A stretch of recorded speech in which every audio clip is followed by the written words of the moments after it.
Sienna, you can kind of come up to Dawn, you know, in the hole, lay flat on your back, and don't make me ask you again. Okay, reverse on action. You're gonna grab that shovel, you're gonna start to bury loose. Oops. Hi, and welcome to this episode of Left Coast TV. I'm your host, Laurie Belle, and today I'm bringing you the latest in entertainment news. We're here on location of a feature film, a horror film called Star Vehicle. Stay with me as I have a chat with the director, the producer, and some of the star cast. This one is for all you horror buffs out there. It promises to deliver some psychological treats and some spellbinding moments. Chris. We won't leave you like this. Oh! We just won't. Oh! So we move down, right to the center. Star Vehicle is it's basically inspired by my love for horror movies and also my experience being on other people's film sets over the past, probably the past 20 years. I've been making movies in some element, whether it be doing makeup or whether it be doing effects or whatever. Basically, I've been in vehicles with drivers, you know, and started conversations, and I always thought it'd be fun to have a driver that's a little bit off, and then he turns into a murderer. So it's been that's my inspiration. It's just a lot of my own experience. So we have the producer John Craig with us of Star Vehicle, and we're very pleased to be here. How are you doing today? I'm doing great. A little hot. Yeah, like we all are. Hot. Yeah. Yeah, that's been the consistent thing I've been hearing today and feeling, I might add. So tell us a little bit about yourself. Star Vehicle, the production behind it. We sat down with Ryan, and he was one of our directors that we were working with, and we were trying to decide which script that we wanted to pick, because we have all these scripts that come into the school, and then we look at them and we see what the best fit is with the actors that we do have and how we can use the makeup department. And then we try and see how many actors we have to bring in, because we want to do a professional movie. And the Star Vehicle, it fit perfectly. We have 10 classes, and so this is one class. All the other classes are coming up, and we're going to be filming a feature movie with each class. So this class has 12 students, and so, but we had to do casting, and we had to cast for a higher caliber lead and co-lead. Right. So we cast for that. That's right. And in comes Dan Ellis. Yeah, right? in comes Dan Ellis. What's the matter, boy? Can't get you done? I understand that your character is the limo driver. It's technically it's a van. It's a productions have the guys that work in transportation, and they drive cast and crew to and from set, to the hotel, and in between they kind of run errands, pick up things, equipment and such. So I played Don Cardini, who's a Teamster driver. That's all he does is drive cast and crew. What about REVERSA Red? REVERSA Red is Scream Queen. She's a horror icon. She's, her accolades, best Scream and yada yada yada. She's been in hundreds of things. Cult icon. She's also the object of Don's sort of interest. It's not really an obsession. It's borderline obsession, but he's just more super fan than obsessed, I think. So she's working on a production that Don gets a job driving for. He doesn't know that, finds that out, and then there we go. Sindy was a surprise. She came rolling in at the end. We had a girl slotted in, and we weren't happy, and all of us weren't happy, Ryan and me, and she came rolling in and had freshly dyed her hair and red, and REVERSA Red, and she came in and landed the part like that for all of us. So I mean, it's a good opportunity for her, and I think it makes the film. She's done wonderful. We got that sort of... We've got the lead actress with us, Sindy Faraguna. We're going to hear a little bit more about REVERSA Red, your character. REVERSA Red, a famous Scream Queen. She has done 100 scary movies. She's working on her next one. While she's working on her next movie, she has a stalker. And her stalker has been trying to get her for years, tormenting her, doing all kinds of horrible things. REVERSA's a cool character. She's a really fun character to play. She's really down to earth, but she's really cutthroat. you know, but all at the same time, she's a really likable character. Horror is not easy. It's not an easy genre because you have to be intense, you have to be emotional, you have to be psychotic, there's a range of emotions. And it's not stuff that you know, normally play. So what about the script? Are you allowed to tell us a little bit about that? I can. Your particular script, your character's script. Oh, my character script. For REVERSA Red. Well, into the movie, Don decides to write a treatment, a short outline, I guess, of a script idea he wants to do called Pile Driver, which is going to be sort of an erotic horror thriller, and he wants to cast Miss Red as the lead because he hears that she only took the part because she liked the idea. He only got the money because she liked the part. So Don thinks, well, if she liked his part, I know horror, I'll give her mine, she'll love mine, and I can make a movie and show everybody how it's done. These aren't your lines. Whoa. Don the driver? Look, give me those. A lot of gore in this, I hear. There is a lot of gore. That's Ryan's forte, I will say. He's been an effects genius forever. His credits are numerous. The projects he's worked on have been low to no budget to multi-million-dollar projects, and his effects are the same no matter what project he's working on. I got into the industry in another element. I got in as a makeup effects artist. So I worked on different sets all over the world, and I've been able to, but I always wanted to make movies. And even when I was younger, I was making short films and little things, but I got into it by doing effects, and then that sort of led me into seeing how stuff was done on a real film set.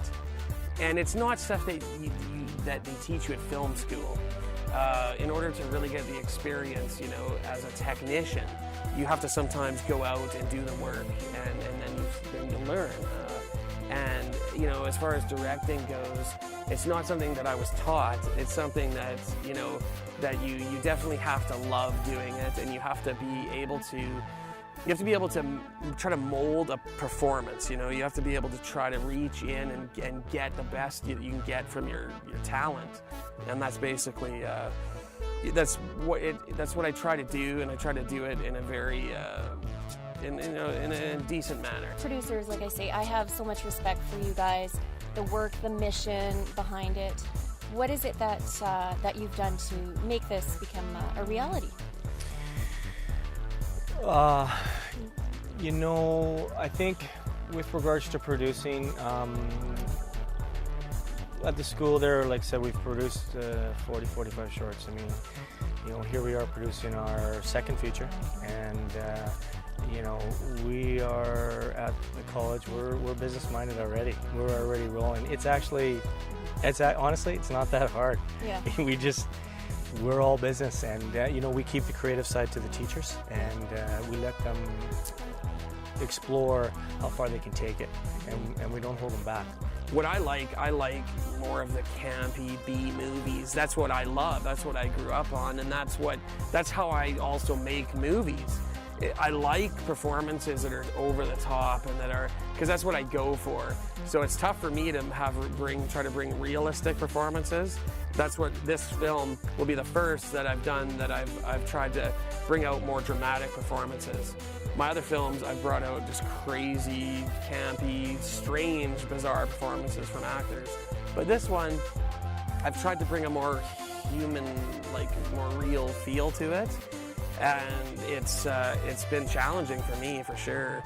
And it's for the cast, I bet it's been a challenge, a big time challenge, because it's hard. I mean, acting is very difficult. It's very tough.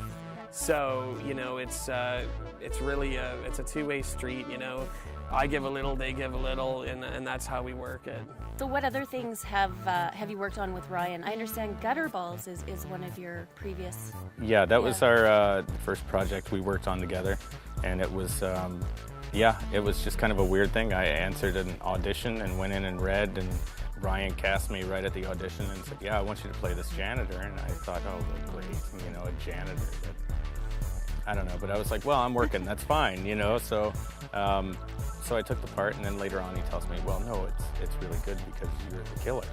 And I went, oh, well, okay then, here we are. So yeah, we did Gutterballs, and it's really weird because that little film it's all over the world, and it's kind of crazy that you can make something so small and have it turn out to be something so big. I've been all over the place shooting movies, but my own movies, they're a different story because they're really of no interest to big actors because they're so bizarre and they have very small budgets because it's primarily self-financed, and you know, I'll have producers come in and put a little bit of money here and there, but this movie's a bit different because it's you know, John Craig and Shari Van Dyke, they've been involved in financing their picture, and this is really their movie. And you know, I think that they've allowed me the freedom that I need to make it something that I can be proud of. So, which is great because you really need that, and it's been a collaboration with us. So, I would say that it's like for people that like my work, that like Plot Digger Films work, they won't be disappointed by this. Ryan became part of our team 2 years ago. Ryan and Michelle, they're a team, and they became part of our team 2 years ago, and he brings so much experience to the feature film industry from all the experience he has. So he's the creative side, and you know, we're the business side. So coming in with Ryan, I mean, hey, we have makeup in this movie that is, you know, probably $75,000 to $100,000 makeup budget, but you know, of course, because we all work together, that's not our budget. You know, this is a small independent, you know, film. But I mean, a larger company would pay, you know, Ryan and Michelle as a team $75,000 to $100,000. So we're lucky in that aspect.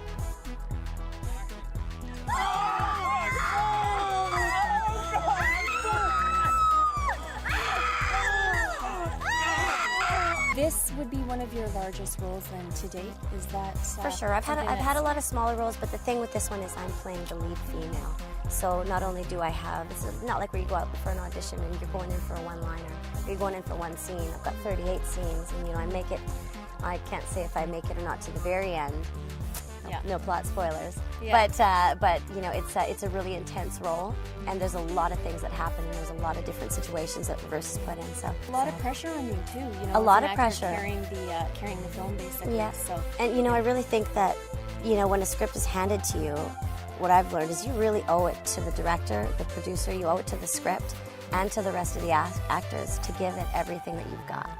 You know, because there's no better way for everyone to bounce off you if you have that energy on set. And even when we're not filming, you know, the good attitude really spreads around real fast, and especially when you're working with a smaller set like ours. You want to tell us a little bit about Dawn's costume? Like what kind of costume went into the character, and how have you altered yourself? Yes, my appearance has been altered. My hair is not black, it's not dark brown, it's light brown, it's not curly. I got a perm. I grew my beard out, and this was all pretty much my idea that started as a joke. I figured the beard would kind of add to Don's, to his character. He seemed like a beard guy, but then I sent a text message to Ryan one night, you know, Don needs a perm. Laugh out loud, you know, a little LOL on there. Yeah. 30 seconds later, my phone's ringing, and it's, I love it, man, we'll get you in next week and get you in. And I was, oh no, you know, I was just kidding. But once I got it, it really did. Once they dyed it and I darkened the beard and I saw myself in the makeup, and it just enhances your ability to kind of step into the character more easily, I guess is. And you as the actor, you feel that. You know whether or not certain things should be done to your character. We just want to say thank you on behalf of Left Coast TV. Is there anything you'd like to say to your fans or to the fans of Left Coast TV about what to look for in this film or yourself? Low-budget horror and indie films need everybody's support, so thank you for that. And thank you for having me on. This has been wonderful. Even in the heat, it's been pleasant. Thank you. Thank you very much, and we wish you all the best. When can we be looking at this movie? How long? Well, they're pretty quick with the editing and such. The last film we did will be distributed in October, and that is approximately 8 months from completion, 6 to 8 months. So, knowing John, within 6 months it should be out, if not sooner. Okay, super. So you heard it. In about 6 months, you'll be able to see this great new film and Star Hopefully Vehicle. sooner. Yes, hopefully sooner. So good luck to you, and good luck with the rest of the shoot. Okay, thank you very much. Thank you. All right. Thanks, you guys, for watching. We're here on location.